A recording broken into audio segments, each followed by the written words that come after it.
खुदा यीशु मसीह में आप सभी की सलामती हो। खुदा आपको बड़ी बरकत दे, खुदा आपके घराना को बड़ी बरकत दे। मैं आपका प्यारा भाई बशीर मसीह की तरफ से आपको प्यार भरा सलाम। खुदा आप सभी को बड़ी बरकत दे।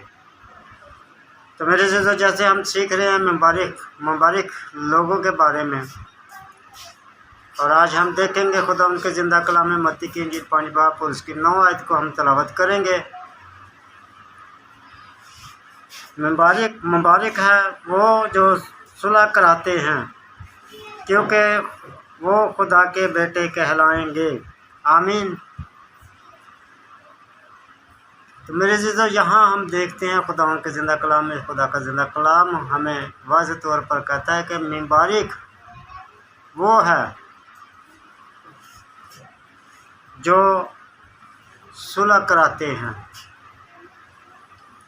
जो खुदा के लोग हैं वो कभी भी किसी तरह की लड़ाई, किसी तरह की हसद, किसी तरह की दिलजारी किसी की नहीं करेगा, क्योंकि वो कोशिश में रहेगा खुदावन के लोगों की खिदमत करने में, ताकि वो खुदा की खिदमत को करता रहे।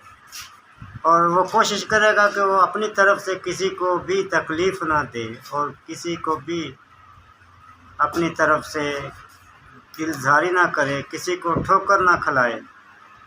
तो इसलिए मेरे अज़ीज़ों, यहाँ हम देखते हैं कि खुदा का कलाम कहता है कि मुबारक है वो जो सुलह कराते हैं। अगर हम देखते हैं कोई भाई आपस में झगड़ रहे हैं, तो जो सुलह कराता है वो ही खुदा का बेटा है, क्योंकि वो खुदावन की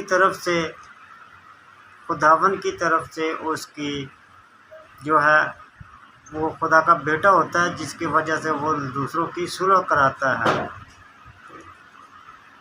क्योंकि इसलिए हमारी ज़िंदगी में भी अगर हम मुबारक लोग बनना चाहते हैं, तो हम भी सुलह कराएं, हम भी दूसरों के लिए भला चाहें, दूसरों के लिए बरकत चाहें, ताकि हम मुबारक ठहरें, खुदा के बेटे ठहरें। तो इसलिए खुदा का कलाम वाज़ेह तौर पर कहता है कि मुबारक है वो जो सुलह कराते हैं। अगर हम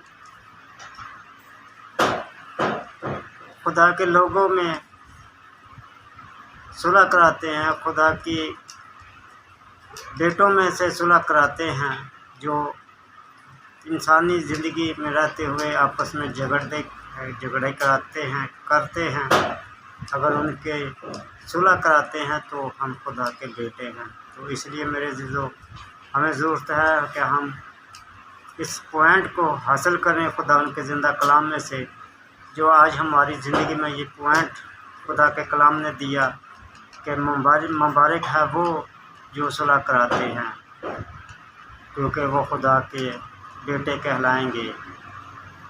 अगर हमने खुदा के बेटे कहलाना है तो हमने सुलह की तरफ रुजू रखनी है, किसी के साथ झगड़ा नहीं करना। अगर कोई झगड़ा करता भी है तो उसको क्या करें, बरकत दें। सो गॉड ब्लेस यू। जय मसीह की। आमीन।